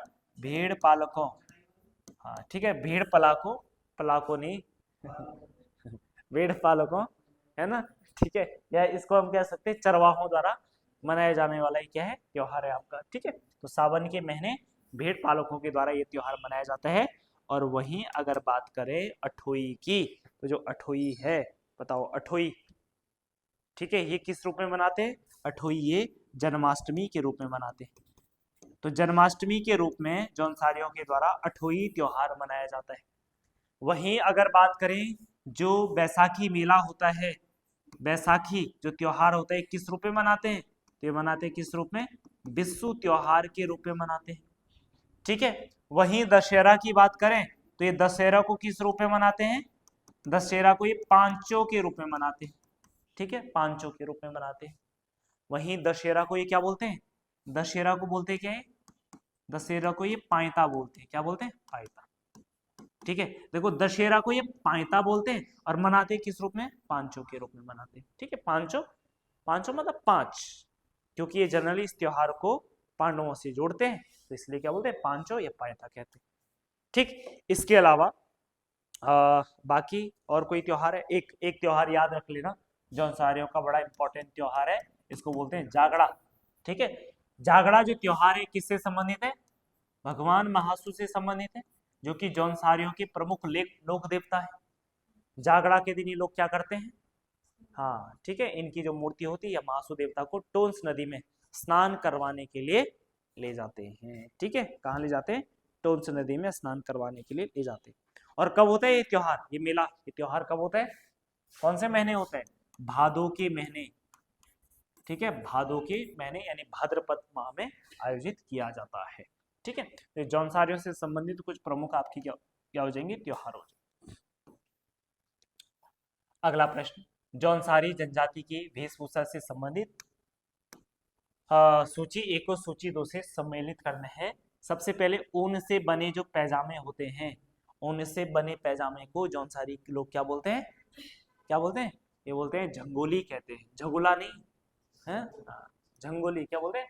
झंगोली कहते हैं, झगुला अलग हो गया ना, झगुला क्या हो है फ्रॉक जो होते हैं ना, तो गढ़वाल क्षेत्र में फ्रॉक को क्या बोलते हैं? झगुला बोलते हैं, ठीक। और वहीं झंगोली क्या हो गया, ऊन से बने पैजामे, कहां पर, जौनसार क्षेत्र में। ऊन व अन्य चीजों से बने जो रंग बिरंगे जूते होते हैं, इनको क्या कहा जाता है, तो इनको कहा जाता है आल कहा जाता है। क्या कहा जाता है, आल। ऊन से बनी जो टोपी होती है इसको कहा जाता है डिगुबा। और वहीं जौनसारी महिलाओं का जो वस्त्र होता है इसको क्या बोलते हैं, डॉट। जो रुमाल होता है ना जौनसारियों के हाथ में, ठीक है, तो उसको क्या बोलते हैं, रुमाल, डॉट बोलते हैं। ठीक, तो कहीं मिल रहा है, बताओ किसी ऑप्शन में, ए का 3, बी का बी, ए का 3, बी का 2, देखो एक में ही मिला, ए ऑप्शन करेक्ट। ठीक है मैंने, देखो अगर आपको 2 भी पता है ना तो प्रश्न सॉल्व हो सकता था, है ना। एक ही नहीं, एक क्यों है, हाँ सी वाला देखो 4 एक में ही है ना, बस ठीक है। ठीक, चलो जी। इसके अलावा जौनसारियों में विवाह को क्या बोलते हैं, क्या बोलते हैं, विवाह, परसों ही बताया था, हाँ, परसों ही लास्ट प्रैक्टिस सेट में बताया था कि ये विवाह को क्या बोलते हैं, जोजोड़ो। विवाह को क्या कहते हैं, हाँ जजोड़ो या जोजोड़ो, कुछ ऐसे बोलते हैं, है ना। चलो जी, अगला प्रश्न है, 20वीं सदी की पहली नंदा राजात यात्रा कब प्रारंभ हुई। तो नंदा राजात यात्रा इज वेरी वेरी इंपॉर्टेंट, क्योंकि अगले साल नंदा राजात यात्रा होने वाली है इंपॉर्टेंट या नहीं है ना। तो एक बार थोड़ा अच्छे से नंदा राजात यात्रा को देख लेते हैं। देखो नंदा जो राजात यात्रा है, देखो पहली बात तो ये यात्रा है कितने किलोमीटर की, 280 किलोमीटर की। कितने किलोमीटर की है, 280 किलोमीटर की यात्रा है, ठीक है। 280 किलोमीटर की यात्रा, ऐसा माना जाता है कि यात्रा जो है लगभग 7वीं सदी में स्टार्ट हुई थी, और बाद में ये गढ़वाल के राजाओं के द्वारा यह यात्रा आयोजित की जाती थी, है ना। तब से परंपरा बनी हुई है, और अब भी क्या है, ये यात्रा होती है, ठीक है। इस यात्रा को हिमालय का क्या कहते हैं, महाकुंभ भी कहा जाता है। क्या कहा जाता है इसको, हिमालय का महाकुंभ भी कहा जाता है, हिमालय का महाकुंभ। बहुत भीड़ होती है इस यात्रा में। अगले साल अगर आपको मौका मिले तो जरूर इस यात्रा में, है ना, देखने जरूर जाना, है ना। पूरी यात्रा तो नहीं कर पाओगे, वो अलग बात है, पर थोड़ा बहुत भी देख पाओगे तो बहुत बड़ी बात हो जाएगी, क्योंकि फिर 12 साल बाद आएगी यात्री, यात्री नहीं यात्रा, है ना। 12 साल यानी 2026 में हो रही, फिर 2038, 2038 तक तो भरोसा ही नहीं ना, बच्चे रहेंगे नहीं रहेंगे कुछ भी हो सकता है, नहीं है ना। ठीक, चलो तो देखो 280 किलोमीटर की यात्रा है, इसको हिमालय का महाकुंभ भी कहा जाता है। और जनरली जो ये यात्रा आयोजित की जाती है, ऐसा माना जाता है कि मां नंदा, मां नंदा जो है किस रूप में पूजी जाती है, पार्वती को ही मां नंदा कहते हैं गढ़वाल में, कुमाऊं क्षेत्र में, है ना। ठीक है, तो मां नंदा ऐसा माना जाता है कि पहले कहाँ आ चुकी है, अपनी मायके आ चुकी है, तो मायके से ससुराल भेजने की क्या है, यात्रा है, ठीक है। मायका मतलब चमोली, और वहां से कहा, कैलाश मतलब होमकुंड, है ना, ठीक है, वहां भेजने की क्या है, यात्रा है। चलो जी, अब सबसे पहले ध्यान रखना, इस यात्रा की सबसे खास बात होती है कौन सी, चौसंगिया खाड़ू, है ना। चौसंगिया खाड़ू, 4 सिंगों वाला एक खाड़ू, 12 साल में ऐसा खाड़ू एक पैदा हो ही जाता है, ठीक है, हो गया ना, पैदा हो गया ना, हाँ देखो हो गया पैदा, तो ऐसा खाड़ू जो है पैदा हो ही जाता है, ठीक। चलो देखो जो ये यात्रा है, पहली बात तो ध्यान रखना, ये यात्रा आयोजित की जाती है, एक तो जो टिहरी राज परिवार की जो वंश, जो चांदपुर गढ़ी के जो राजकुंवर है, एक तो उन लोगों की देखरेख में, दूसरा नौटी गांव के जो नौटियाल ब्राह्मण होते हैं, ठीक है, और कई जो सयाने थोक होते हैं, इनके द्वारा इस यात्रा का क्या कराया जाता है, आयोजन कराया जाता है। यात्रा जो है नौटी गांव से स्टार्ट होती है, क्योंकि नौटी गांव में क्या है, मां नंदा का क्या है, मंदिर है, तो नौटी गांव से यात्रा शुरू हुई। नौटी से जब यात्रा शुरू हुई तो ये नौटी से आगे बढ़ेगी यात्रा, तो अगला जो पड़ाव आता है, इस पड़ाव को बोला जाता है क्या, इड़ा बधानी। क्या कहा जाता है, इड़ा बधानी कहा जाता है। इड़ा बधानी जो है मां नंदा की यात्रा में एक इंपॉर्टेंट पड़ाव है, क्योंकि इड़ा बधानी को मां नंदा का क्या माना जाता है, नैनीहाल में, मायका नहीं, मायके में तो है ही ना, ये एरिया ही उसका मायके वाला है, ठीक है, तो ये इनका क्या माना जाता है, तो ये माना जाता है इनका नैनीहाल। इड़ा बधानी क्या है, नैनीहाल। और कितना अच्छा लगता है ना, सबसे पहले नैनीहाल जाना कितना अच्छा लगता है, हालांकि जब एज बहुत ज्यादा हुई तब ना लगी, वो अलग बात है, पर जब छोटे छोटे थे कितना अच्छा लगता था नैनीहाल जाना, है ना, नानी के घर जाना। इड़ा बधानी हो गया। इड़ा बधानी के बाद जब यात्रा आगे बढ़ती है, तो अगला जो पड़ाव आता है, इस पड़ाव को बोलते हैं बैनोली। क्या कहा जाता है, बैनोली, ठीक। बैनोली से यात्रा आगे बढ़ती है, और जब यात्रा आगे बढ़ती है तो आगे बढ़ने के बाद अगला जो महत्वपूर्ण पड़ाव आता है, इस पड़ाव को बोलते हैं कांसुआ। क्या बोलते हैं? कांसुआ। ठीक है, क्या बोलते हैं? कांसुआ बोलते हैं। कांसुआ इंपॉर्टेंट इसलिए भी है क्योंकि यहाँ पे मां नंदा की मुलाकात जो है, एक तो कैलापीर देवता है वहां पे, कैलापीर देवता का मंदिर, कैलापीर, और दूसरी वहां पे एक देवी है जिनको बोलते हैं क्या? भराड़ी देवी। भराड़ी देवी से इनकी क्या हो जाती है? भेंट हो जाती है। तो कैलापीर देवता और भराड़ी देवी के साथ मां नंदा की क्या होती है? मुलाकात होती है। फिर मां नंदा की यात्रा आगे बढ़ेगी और आगे बढ़ने के बाद अगला जो महत्वपूर्ण स्थान आता है, इस स्थान को बोलते हैं क्या? चांदपुर गढ़ी। चांदपुर गढ़ी कहा जाता है। चांदपुर गढ़ी जैसे हम जानते हैं कि चांदपुर गढ़ी गढ़वाल के राजाओं की, परमार वंश के राजाओं की सबसे पहली राजधानी रही, और पहले जो यात्रा थी ये इन्हीं राजाओं के दिशा निर्देश में होती थी। ठीक, इसीलिए तो इसको नंदा राजजात यात्रा, राजजात मतलब राजा है ना, ठीक है, जो एक वैसी शब्दावली राजजात यात्रा कहा जाता है। चांदपुर गढ़ी में क्या होता है कि जो राजा के वंश, अब राजा के वंश कौन बचे हैं? अब परमार वंश के राजा के वंश कौन से बचे हैं? अब अरे टिहरी वाली जो शाखा है ना, तो टिहरी वाले, जो टिहरी के राजवंश के जो वंशज हैं, ठीक है, तो टिहरी रियासत, टिहरी रियासत के जो क्या है? राज परिवार के जो लोग हैं, राज परिवार के लोग जो हैं, ये यहाँ पे चांदपुर गढ़ी में क्या करते हैं? पूजा करते हैं। ठीक है, तो ये माँ नंदा का क्या करते हैं? वहां पे इंतजार करते हैं। तो यहाँ से जो आपने कई बार सुना होगा, कौन है वो? लक्ष्मी शाह। क्या है वो? अरे जो अभी माला राज लक्ष्मी शाह है ना, तो जो इनका पूरा परिवार है ना, तो जब इनकी यात्रा शुरू हुई, पहले चांदपुर गढ़ी पहुंच जाते हैं और वहां पे मां नंदा का स्वागत करने के लिए तैयार रहते। फिर यहाँ पे चांदपुर गढ़ी में इस परिवार के द्वारा यहाँ पे क्या की जाती है? पूजा अर्चना की जाती है। चांदपुर गढ़ी से जब यात्रा आगे पहुंचती है तो फिर आपकी यात्रा पहुंच जाती है तोप। कहां पहुंचती है? तोप। ठीक है, तोप पहुंचती है। तोप के बाद जब यात्रा आगे पहुंची तो अगला स्थान आता है भगोती। कौन सा स्थान आता है? भगोती। और भगोती ऐसा माना जाता है कि मां नंदा का क्या है? मायके। मायके का क्या है? अंतिम पड़ाव है। मायके का अंतिम पड़ाव, मायके का अंतिम पड़ाव। ठीक है, तो लगभग देखो ये अभी तक जितने भी गांव आते हैं, ये सभी गांव जो है मां नंदा के मायके वाला क्षेत्र है ना। जैसे आप लोगों के अभी तो मायका होगा ना, मायका तो कई बार दूर दूर तक है ना, जहां से आपके गांव तक नजर पड़ती होगी ना। जैसे पहले जाती थी ना लड़कियां, ससुराल जाती थी और जहां तक उसका गांव दिखेगा वहां तक रोती थी वो, रोती थी ना वहां तक। अब पीछे देखती रहती, रोते रोते फिर पीछे देखना है ना, फिर दो आवाज और मारनी, फिर क्या बोलते हैं, फिर रोते रहना, फिर पीछे देखना। जब तक उसके घर का डांडा दिख रहा है तब तक वो रोती रहती थी, है ना। अब जैसे बीच में दूसरा डांडा आ गया, अब जोड़ना बाहर में है ना अब चलो अपने ससुराल, है ना। ठीक है, तो ये होता था। ठीक, तो यानी कि आप ये मान के चलो वो क्षेत्र क्या हो गया? मां नंदा के मायके वाला क्षेत्र हो गया। अब जैसे भगोती से आगे बढ़ते हैं तो भगोती से आगे बढ़ने के बाद अगला जो स्थान आता है, इस स्थान को बोलते हैं क्या? कुलसारी। क्या बोलते हैं? कुलसारी। अब कुलसारी से मां नंदा का ससुराल वाला एरिया शुरू हो गया, भगवान शिव का एरिया शुरू हो गया अब यहां से, है ना। ठीक है, तो कुलसारी क्या है? ससुराल का पहला पड़ाव।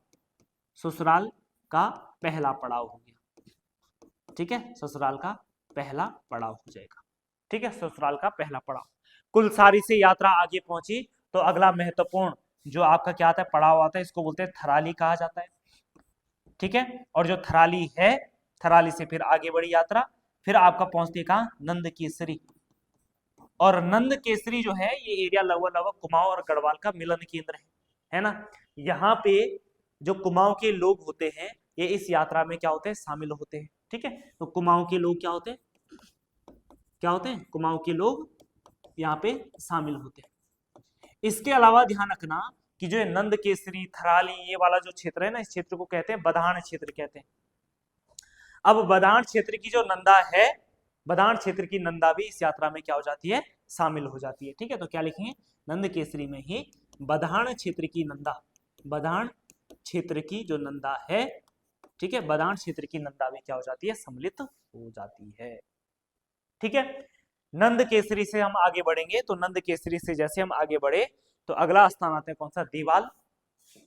कौन सा आता है? देवाल। अगला पड़ाव देवाल हो गया, देवाल के बड़ा अगला स्थान मुंदोली, ठीक है, देवाल हो जाएगा, मुंदोली हो जाएगा। उसके बाद अगला जो गांव पड़ता है, इस गांव को क्या बोलते हैं, इस गांव को बोलते हैं बाण गांव। क्या बोलते हैं, बाण गांव कहते हैं। कौन सा गांव, बाण गांव। बाण गांव जो है, यहाँ पे एक देवता का मंदिर है जिनको बोलते हैं लाठू देवता। तो यहाँ पे मां नंदा की जो मुलाकात है वो लाठू देवता से होती है, और ऐसा माना जाता है लाठू देवता जो है मां नंदा का क्या है, भारवाहक है। इसके बाद लाठू देवता जो है मां नंदा की इस यात्रा में क्या हो जाते हैं, शामिल हो जाते हैं। ठीक है, बाण गांव के बाद कोई भी गांव नहीं है, गांव लास्ट गांव है बाण गांव, यानी कि नंदा राजात का क्या ये अंतिम गांव है। ठीक है, ये अंतिम अंतिम गांव है, इसके बाद गांव नहीं। ठीक है, चलो फिर जब हम इसके आगे पहुंचे, किसके, बाण गांव से आगे पहुंचे, तो फिर अगला स्थान पड़ता है गैरोली पाताल। क्या पड़ता है, गैरोली पाताल, गैरोली पाताल। गैरोली पाताल से आगे बढ़े तो बेदनी बुग्याल। यहाँ बेदनी बुग्याल में मां नंदा की पूजा जो है ये ब्रह्म कमल से की जाती है। ठीक है, तो गैरोली पाताल हो गया, बेदनी बुग्याल हो गया। बेदनी बुग्याल से जब आगे पहुंचेंगे तो अगला स्थान पड़ता है पातर नचौड़िया। ठीक है, पातर नचौड़िया। पातर नचौड़िया जो है ये भी इंपॉर्टेंट स्थान है। क्यों, क्योंकि इस स्थान के बाद महिलाएं जो हैं इस यात्रा में शामिल नहीं होती हैं। तो महिलाओं की अब क्या होगी, नो एंट्री, है ना, महिलाओं की क्या होगी, नो एंट्री। अच्छा, ऐसा मत समझना, ऐसा जेंडर इक्वालिटी मत ला देना यहाँ पे, है ना, कि लड़कियां क्यों नहीं जाएंगे ना, लड़कियां लड़कों से कम है क्या, है ना। देखो पहले का जमाना था, पहले का टाइम था, तो ऐसा माना जाता था। इसके बाद जो यात्रा है ना वो बड़ा डिफिकल्ट है, बहुत डिफिकल्ट है। यहीं से ये बर्फ पड़नी शुरू हो जाती है, इसी स्थान से बाण गांव से ऊपर, है ना, गैरोली पाताल बेदनी। ठीक है, 6 महीने बर्फ से ढका रहता है, तो यहाँ से यात्रा बहुत मुश्किल है। तो ऐसे में ना नहीं चाहते कि भाई महिलाओं को परेशान कर दिया जाए, है ना। ठीक है, तो इसलिए महिलाओं को बोलते हैं आप यही रुक लो, बाकी है ना लड़कों को तो कहीं भी भेज दो ना, होता है ऐसा। ठीक है, तो उसके बाद यहाँ से क्या नहीं होती, यात्राएं में महिलाएं शामिल नहीं होती है। पातर नचौड़िया के बाद अगला स्थान पड़ता है कलवा विनायक, या कैलवा विनायक हो जाएगा। ठीक है, कैलवा विनायक अगला स्थान पर जाएगा। और कैलवा विनायक के बाद अगला स्थान पड़ता है बगुआ वासा। कौन सा पड़ता है, बगुआ वासा। अगला स्थान पड़ता है आपका रूपकुंड। ठीक है, रूपकुंड। कैलवा विनायक हो जाएगा, बगुआ वासा हो जाएगा, रूपकुंड हो जाएगा। उसके बाद जुरांगली दर्रा, जुरांगली। ठीक है, जुरांगली। अगला आपका शिला समुद्र। यात्रा पहुंच रही है धीरे धीरे, है ना। और उसके बाद लास्ट जो पड़ाव है वो आपका कहाँ, जहां लास्ट यात्रा जानी हुआ है होमकुंड। ठीक है, होमकुंड जो है वो त्रिशूल पर्वत की तलहटी पर है, लगभग 4061 मीटर की ऊंचाई पर। सोच रहे 4061 मीटर। ठीक है, वहां पे क्या किया जाता है, फाइनली मां नंदा को जो भेंट मिली है उस भेंट को वहीं पे अर्पित की जाती है। ठीक है, और जो खाडो था उस खाडो को वहीं पे छोड़ दिया जाता है, और दूसरी जगह से यात्रा क्या हो जाती है, वापस आ जाती है। ठीक है, तो ये पूरा याद होना चाहिए। क्यों, ये पूरा क्यों लिखा मैंने, क्योंकि अगले साल क्या है, मां नंदा राजात यात्रा है, तो इसीलिए एग्जाम के पॉइंट ऑफ व्यू से बहुत ज्यादा इंपॉर्टेंट हो सकता है। ठीक है, प्रश्न में हमें क्या बताना था, हाँ ये यात्रा 20वीं सदी की पहली यात्रा कब हुई, तो 20वीं सदी की पहली यात्रा हुई कब, 1905 ईस्वी में हुई, 1905 ईस्वी में हुई। अगर ऐसा पूछ लेता है कि 21वीं सदी की पहली यात्रा कब हुई थी, नंदा राजात यात्रा 21वीं सदी की, तो 21वीं सदी की पहली यात्रा हुई थी 2000 में। कब, 2000 में। 21वीं सदी के सारे याद रखो, 2000, उसके बाद कब, 2014, और अब कब आएगा, 2026। ठीक है, 2014 में आप डेट भी याद रख लेना, 18 अगस्त से 6 सितंबर तक। ठीक है, 18 अगस्त से 6 सितंबर हो जाएगा। ठीक है, तो इन चीजों को आप क्या करिए, अच्छे से नोट करिए। ठीक है,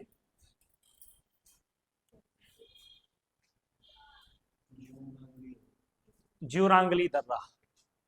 चलो इतनी बात क्लियर है, इतनी बात अगर क्लियर है तो अगले प्रश्न पे आ जाते हैं। और अगला प्रश्न है हमारे पास, अगला प्रश्न है, कोई नहीं, नहीं हुआ, घर में वीडियो में देख लेना, कोई बात नहीं है ना। ठीक है, लॉस थोड़ी होगा। ठीक है, इतना एडवांटेज है कि छूट जाती है कोई चीज तो आप घर में आराम से वीडियो में देखना, जब चाहे जहां चाहे वहां देखना है ना, ठीक है। चलिए अगला प्रश्न, मैच करना है इनको।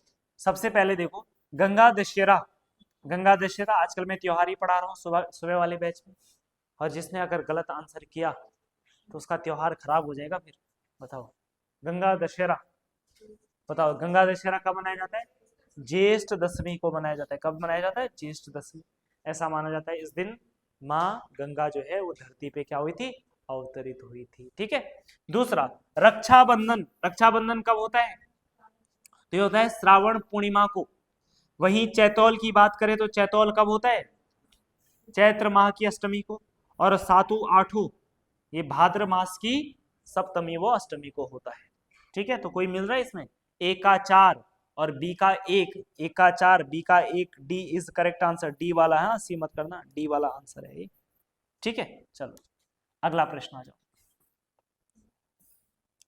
उत्तराखंड लोकगीत के पितामह कहे जाने वाले प्रसिद्ध लोक गायक गीतकार चंद्र सिंह राही के प्रमुख गीत कौन कौन से हैं? पहला गीत है आपका सौली घुरा घुर दगड़िया। सुने आपने? हैं? नहीं सुने? सुने ही नहीं? अरे हाँ, ठीक, चलो। सौली घुरा घुर दगड़िया ये गीत किसका है चंद्र सिंह राही का? नहीं है, आपने तो किसी और को देखा था ना, है ना। चलो ये है पहला, ठीक है। फां बागर है, बीच में कितना फेमस हुआ फां बागर है। सुना है ये फां बागर है? नहीं सुना? हाँ, जब बाग ले जाएगा तभी सुनेंगे आप। हाँ बाग ले गया है ना, ठीक है। हाँ। भाना है रंगीली भाना, सुना है? नहीं भी सुना है तो अब क्या ही करें, है ना। चलो ये भी सही है। सर्ग तरा जुनैली राता, सुना है? तो सुना है, ठीक है। चल, तो सुना है तो ध्यान रखना, ये चारों के चारों गीत किसके हैं? किसके चारों के चारों गीत? ये हैं चंद्र सिंह राही के हैं। जरूरी नहीं उन्होंने ही गाया हो, ठीक है, गायक कोई और भी हो सकता है, ठीक है, लेकिन गीत के रचयिता यही। तो यानी कि all of the above are right answer. ठीक है, ये वाले सारे क्या हो जाएंगे आपके? सही हो जाएंगे। इसके अलावा चंद्र सिंह राही की बात करें तो इनके कुछ और इंपॉर्टेंट गीत भी, जैसे एक गीत बीच में बहुत फेमस हुआ था, कौन सा? फ्योलड़िया, सुना है आपने? फ्योलड़िया, है ना, कोई गाएगा? फ्योलड़िया तो ये देखी की, है ना, कुछ ऐसा ही था ना गाना। किसका है? कौन, किसने गाए है? किसने गाया? ये नीति वाले बताएंगे। हाँ देखो फट याद आया ना। जैसे मैंने नीति वाली गाएंगे, है ना। ये किसने? किशन महिपाल ने। किशन महिपाल ने तो गाया था ये 2016-17 के आसपास गाया। किशन महिपाल ने नहीं गाया? चलो घर में देख लेना तब पता चल जाएगा उन्होंने ही गाया, है ना। अगला एक चैतकी चतवाल, सुना है आपने? उड़नड़ी कुछ ऐसे है, चैतकी चतवाल, है ना, ये भी इन्हीं का है। किशन महिपाल के नहीं लिख रहा हूँ यहाँ पे, है ना, चंद्र सिंह राही का गीत है, लिखा उन्होंने है ना, गाया इन लोगों ने। ठीक है, चलो जी। इसके अलावा एक गीत और थी, सतपुली की सेना मेरी बौ सुरीला, ये गीत सुना है आपने? हाँ, बहुत पुराना गीत है। सतपुली, हाँ, सतपुली की सेना मेरी, कौन सी है? मेरी बौ, बौ जानते ना, सुरीला। बौ क्या होता है? बौ है ना। तो गढ़वाल कुमाऊं में भाभी को क्या बोलते हैं? बौ बोलते हैं, है ना। चलो, तो बौ भी हो गया, ठीक है। तो एक कुछ और गीत भी लिख देना। हाँ? चलो अगला प्रश्न आ जाओ। निम्नलिखित को आपको सही मिलान करना है। होली हिमालय क्या ई सिरमन उकले की है? तो बिल्कुल है, सही बात है, ठीक है। होली हिमालय से मुझे कुछ याद आया आज इस सुबह का। हाँ, होली हिमालय में किसका वर्णन है? होली हिमालय में कौन से मेले का? हाँ, उत्तरायणी मेले का क्या किया गया है? उल्लेख किया गया है। हिमालय का इतिहास क्या डॉक्टर अजय रावत की है?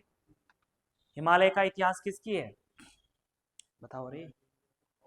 हिमालय का इतिहास, तो ध्यान रखना, हिमालय का इतिहास जो है वो मदन चंद्र भट्ट की है। किसकी है? मदन चंद्र भट्ट की, मदन चंद्र भट्ट की, ठीक है। बाकी हिमालय ट्रेवल्स जोत सिंह नेगी, ठीक हो जाएगा। मसूरी मेडल है प्रोफेसर गणेश सैली। तो यहाँ पे जो सही मैच नहीं बताना था मैं, नहीं वाला आपका ये वाला जी। बाकी हिमालय से संबंधित कुछ और किताबें हैं जैसे एक किताब है हिमालय की पुकार। क्या? हिमालय की पुकार।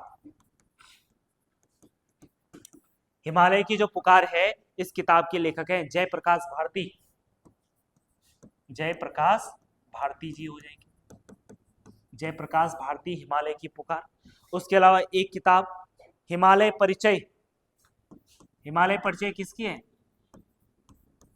हिमालय परिचय, ये किताब किसकी है? ये है राहुल संकीर्तन। राहुल संकीर्तन की किताब है। इसके अलावा एक किताब ये है दास्तान ए हिमालय। दास्तान ए हिमालय, ठीक है, दास्तान ए हिमालय किसकी है? शेखर पाठक की। किसकी है? शेखर पाठक की है दास्तान ए हिमालय। ठीक है, दास्तान ए हिमालय। ठीक है, बाकी एक किताब और है मध्य हिमालय का इतिहास। ठीक है, डॉक्टर एक समीक्षात्मक सर्वेक्षण कुछ ऐसे करके, ये किसकी है? डॉक्टर यशवंत कटौच की है। अगला प्रश्न आ जाओ। निम्न में से किसने एशियाई खेलों में स्वर्ण पदक प्राप्त किया था? तो एशियाई खेलों में स्वर्ण पदक प्राप्त किया था, अच्छा ये तो जसपाल राणा ने भी किया, इसने भी किया, पहला होना चाहिए, फर्स्ट। ठीक है, first gold medal. First gold medal किसने प्राप्त किया? ना पद्म बहादुर मल के द्वारा।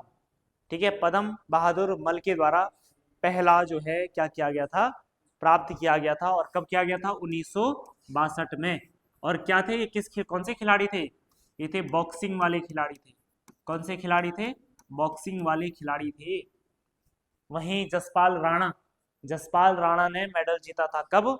1994, 1994 और 2000।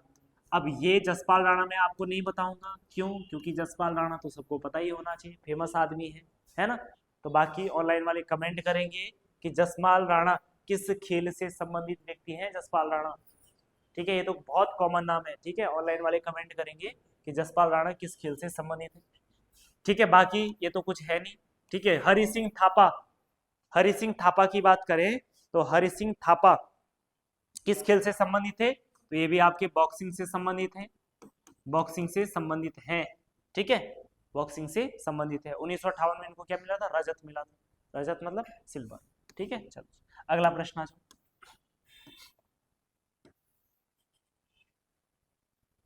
देखो, उत्तराखंड में स्थित लघु हिमालय से संबंधित निम्न कथनों में सत्य कथन का चुनाव करना है। तो देखो, लघु हिमालय की बात करें, यह है श्रेणी प्री कैम्बियन तथा पेलियोजोइक चट्टानों की बनी है। ठीक है, पेलियोजोइक, प्रीजोइक, है ना? और ऐसे आपने कई सारी चीजें सुनी होंगी। ये बेसिकली होते क्या है? ये कालक्रम है। ज्योग्राफी को कालक्रम के हिसाब से क्या किया जाता है? बांटा जाता है ना चट्टानों को। ठीक है, तो कालक्रम बता रहा है।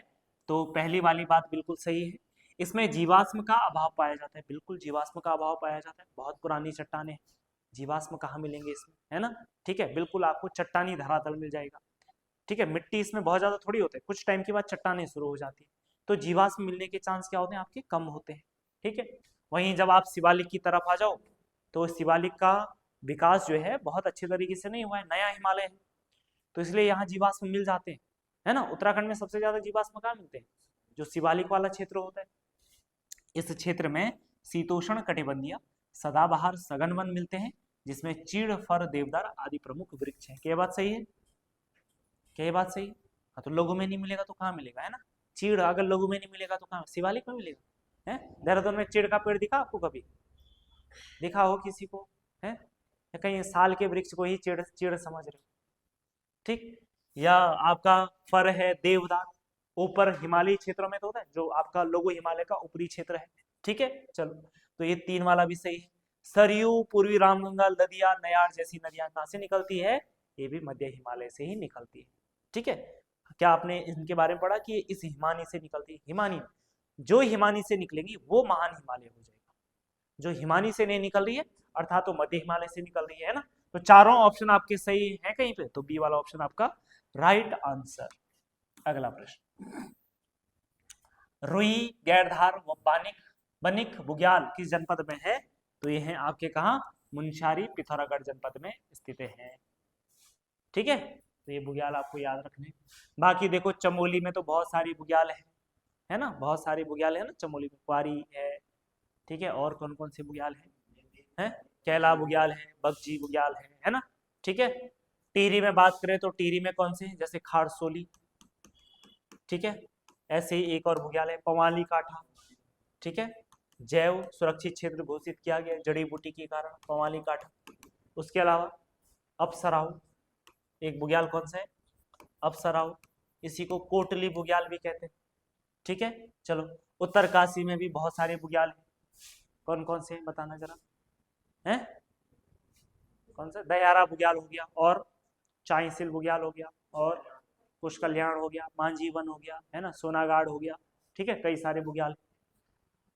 नेक्स्ट आ जाते हैं अगले प्रश्न पे, और अगला प्रश्न है, किस जनपद के पूर्वी भाग में भीलेश्वर एवं पश्चिमी भाग में नीलेश्वर पर्वत स्थित है, किसमें है, तो कहाँ है बताओ, बागेश्वर, हरिद्वार, चमोली, टिहरी, बताओ भाई कहाँ है,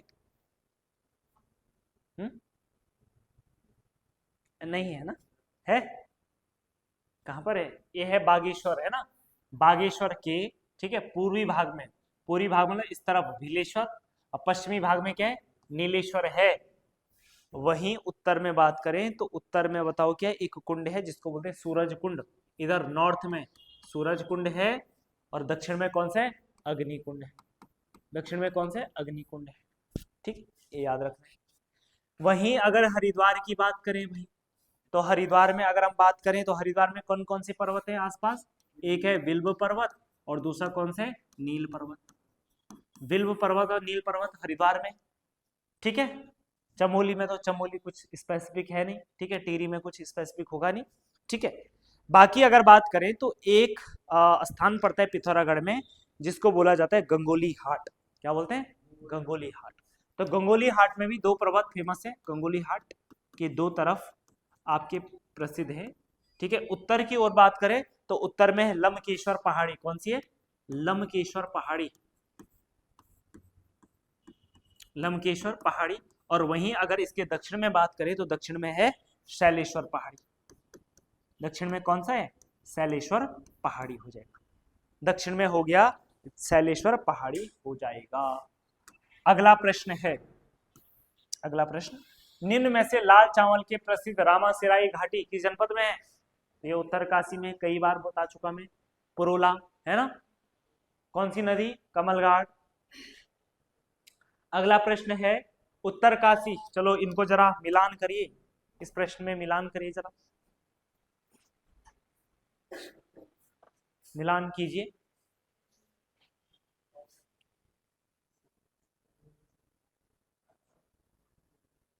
डिस्ट्रिक्ट को वहां के दर्रे से मिलान करना है।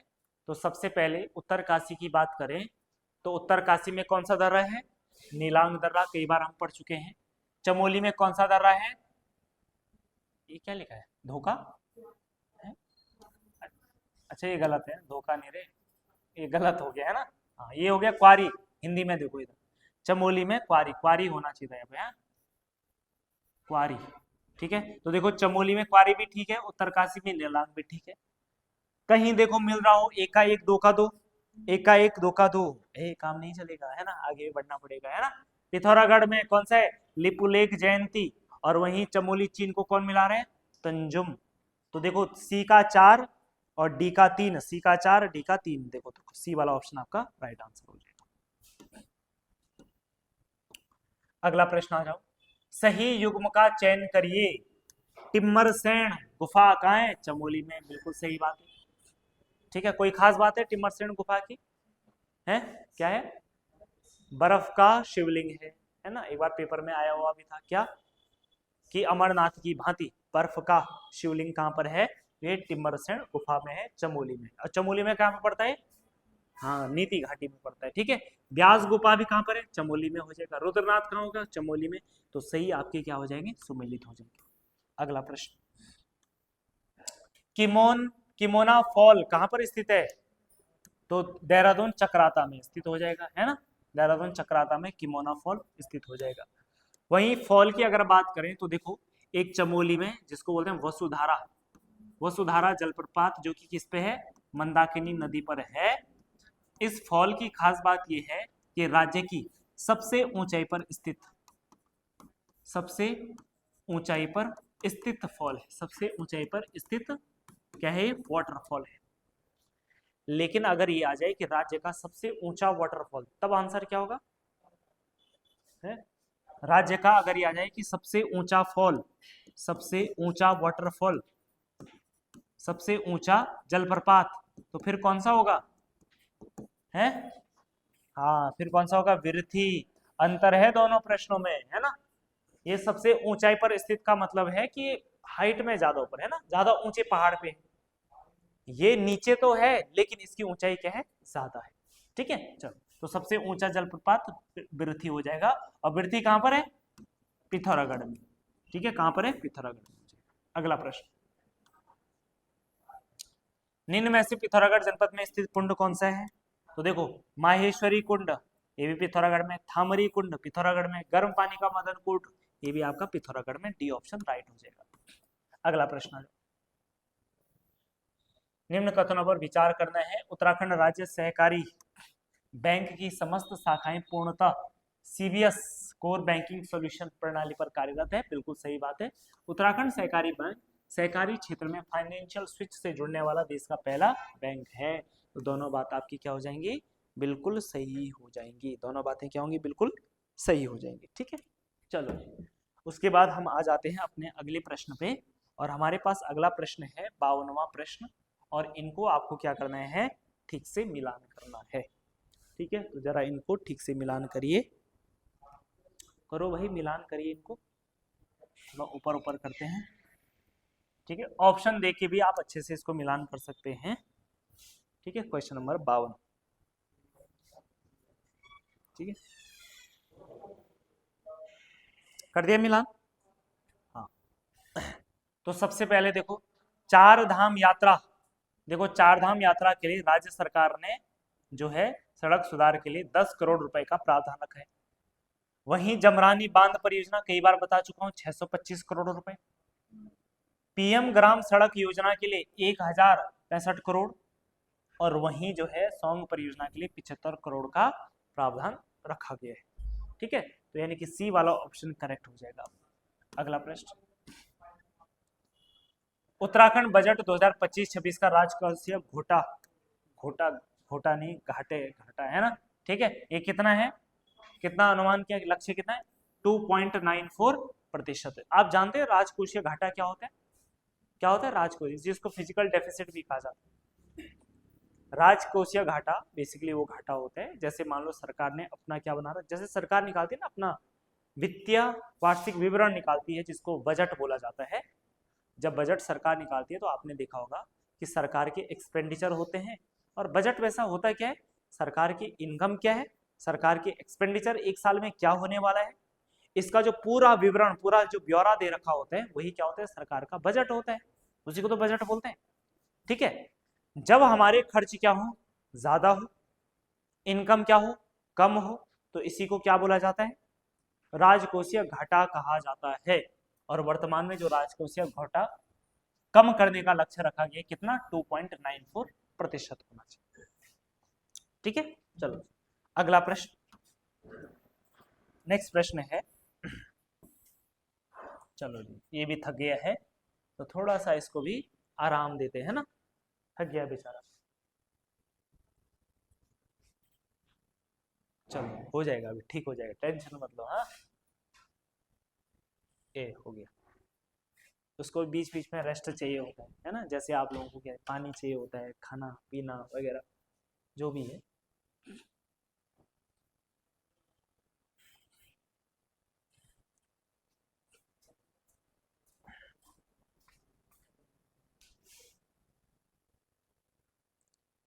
नेक्स्ट प्रश्न है, परिवहन संबंधित राज्य सरकार द्वारा चलाई जा रही योजनाओं व नीतियों के संदर्भ में निम्नलिखित में से कौन सा कथन गलत है। ठीक है, तो कौन सा कथन गलत है ये बताना आप लोगों को। चलिए जी, देखिए, सबसे पहले उत्तराखंड हेलीपैड एवं हेलीपोर्ट नीति। देखो, उत्तराखंड हेलीपैड एवं हेलीपोर्ट नीति आती है 4 दिसंबर 2023 में आती है। ये राज्य की पहली हेलीपैड और हेलीपोर्ट नीति थी। इस नीति में सरकार के द्वारा क्या किया गया कि जैसे कोई भी व्यक्ति या सरकार हेलीपैड बनाना चाहती है, हेलीपोर्ट बनाना चाहती है, तो उसके नियम कानून क्या होना चाहिए, कितने क्षेत्र पर कितनी सब्सिडी मिलेगी, किस तरीके से होगा, भूमि का जो मालिक होगा है ना, उसको उससे कितने टाइम तक उसको लीज में दिया जाएगा। ठीक है, तो तमाम नीति जो है ये 4 दिसंबर 2023 को बनाई गई। तो देखो, एक होता है हेलीपैड, जानते हैं हेलीपैड जानते हैं, हेलीपैड और हेलीपोर्ट क्या होता है। हेलीपैड मतलब जहाँ पे हेलीकॉप्टर उतरता है, और हेलीपोर्ट जहाँ पे उठता है, हाँ, जहाँ से उड़ता है। हेलीपैड और हेलीपोर्ट क्या डिफरेंस है दोनों में? अरे हेलीपैड का मतलब जहाँ पे उतर रहा है या टेक ऑफ या है ना वो कर रहा है, लैंड कर रहा है। ठीक, अब इसका ये मतलब नहीं कि हेलीपोर्ट में नहीं करेगा। हेलीपोर्ट वो हो गया जहाँ पे बहुत सारे क्या होते हैं आपके हेलीकॉप्टर रहते हैं, जहाँ पे एक तरीके से जहाँ पे उनका स्टेशन है। हेलीपैड तो कहीं पे भी हो सकता है, और हेलीपैड में जनरली एक टाइम पे जो है आपका एक ही है ना, एक ही वो लैंड करता है या टेक ऑफ करता है ना। ठीक, तो हेलीपोर्ट का मतलब जहाँ पे सारे आपके अच्छा, जैसे जितने हेलीकॉप्टर आपको दिखाई देते हैं इधर उधर जाते, ये कहीं पे तो रहते होंगे ना, ये जगह जहाँ पे इनके पायलट वगैरह रेस्ट करते होंगे या कहीं पे रहते होंगे। ठीक है, जैसे बस स्टेशन होता है ना, जहाँ पे सारी बसें लगी रहती, बस ऐसे समझो पोर्ट भी वही हुआ जहाँ पे सारे क्या होते हैं आपके हेलीकॉप्टर रहते हैं, उसको हेलीपोर्ट कहते हैं। और हेलीपोर्ट यहाँ पे जहाँ पे लैंड करना है या आपका टेक ऑफ करना है। ठीक, आई रेड परियोजना, देखो ये भी 24 मई 2022 को आई। अमृत भारत स्टेशन फरवरी 2023 में, और स्वच्छ गतिशीलता परिवर्तन नीति 14 मार्च 2024 हो जाएगी। तो इनमें से तो कोई भी गलत नहीं है, तो डी वाला ऑप्शन आपका क्या हो जाएगा, राइट आंसर हो जाएगा। अगला प्रश्न आ जाओ, राज्य में सर्वाधिक सेब का उत्पादन कौन करता है? तो उत्तरकाशी करता है, कई बार बता चुका हूं। दूसरे नंबर पर देहरादून, फिर आपका नैनीताल हो जाएगा। तो बीजों से संबंधित प्रमुख आंदोलनों के संदर्भ में कौन सा कथन सही नहीं है, कौन सा कथन सही है? तो देखो, सबसे पहले नवधान्य आंदोलन, ठीक है, नवधान्य आंदोलन चलाए वंदना शिवा ने। बीज बचाओ आंदोलन विजय जरधारी के द्वारा। बीज बम अभियान द्वारिका प्रसाद सेमवाल, तो बिल्कुल सही है। तो उपयुक्त सभी के हैं आपके सही है, डी ऑप्शन आपका करेक्ट आंसर हो जाएगा। लेडी सुल्तान के रूप में प्रसिद्ध कौन है? तो कौन है लेडी सुल्तान के रूप में प्रसिद्ध है? नेहा तोमर। कौन है? नेहा तोमर हो जाएंगे। ठीक है, कौन हो जाएंगे? नेहा तोमर हो जाएंगे। ठीक, नेहा तोमर। अगला प्रश्न, अगला प्रश्न है, चलो इस प्रश्न को पढ़िए। व्यास सम्मान प्राप्त करने वाले राज्य के पहले व्यक्ति कौन थे? कौन थे पहले व्यक्ति? रमेश चंद्र शाह हो जाएंगे। ठीक है, रमेश चंद्र शाह क्या हो जाएंगे? पहले मनुष्य हो जाएंगे, पहले आदमी मनुष्य पहले, है ना, पहले आदमी हो जाएंगे जिनको क्या मिला? व्यास सम्मान मिला था। ठीक है, चलो अगला प्रश्न 59 पे आ जाते हैं। देखो, निम्न में से कौन सा युग्म सही नहीं है? देखो, ये पानी से संबंधित स्थान है। सबसे पहले जड़ी पानी क्या टिहरी में है? बिल्कुल सही बात है। नील पानी क्या चमोली में है? बिल्कुल सही बात है। देखो, जैसे नील पानी है ऐसा एक है नीला पानी। कौन सा है? नीला पानी। ठीक है, तो आप मुझे बताओ ये नीला पानी कहाँ है? नीला पानी है कहाँ है? नीला पानी, हाँ कहाँ है? रुद्रप्रयाग में है। नीला पानी कहाँ है? रुद्रप्रयाग में है। ठीक है, नीला पानी कहाँ हो जाएगा? अच्छा, रुद्रप्रयाग में हो जाएगा रुद्रप्रयाग में हो जाएगा। हाँ बताओ, नीला पानी का है? तो नीला पानी है गंगोत्री से आगे है, यहाँ पे लिखा तो है नीला पानी। गंगोत्री से आगे, गंगोत्री से आगे, गंगोत्री से आगे आपको कहाँ पे? भगीरथ मार्ग पे। भगीरथ नहीं रे, भगीरथ कौन सा मार्ग हो जाएगा? ये पूरा हट जाएगा। ओहो, वापस भी आ सकता है, टेंशन मत लो। ठीक है, भगीरथ नहीं, गौमुख मार्ग पे, गौमुख मार्ग पे हो जाएगा। ठीक है, देखो तो नीला पानी का है, यानी नीला पानी कहाँ हो गया? उत्तरकाशी में हो गया। ठीक, पानी से संबंधित और एक है नौला पानी। नौला पानी कहाँ है? नौला पानी, नौला पानी का है? नहीं, देहरादून में नहीं है, ये है रुद्रप्रयाग में। नौला पानी का है? रुद्रप्रयाग। ठीक है, अब ये बता नाला पानी। हाँ, ये है देहरादून में। ठीक है, ये कहाँ है? देहरादून में। नाला पानी का है? देहरादून में हो जाएगा। ठीक, इसके अलावा एक और पानी है, नालो पानी है। हाँ, नालो पानी का है? उत्तरकाशी में। धरासू बैंड सुने आपने? धरासू बैंड के आसपास ये आपका उत्तरकाशी में ये वाला पानी हो जाएगा। कौन सा? नालू। ठीक है, तो नालू नीला है ना, इसे आ सकता है प्रश्न। ठीक है, तो ये याद रखना आप। चलो जी, अगला प्रश्न, और ये आज की क्लास का अंतिम प्रश्न हो जाएगा। बिंदुली धार या बेटुली धार नामक स्थान कहाँ है? तो ये आपका मुनस्यारी पिथौरागढ़ में स्थित हो जाएगा। कहाँ हो जाएगा? मुनस्यारी पिथौरागढ़ में स्थित हो जाएगा। ठीक है, चलो जी।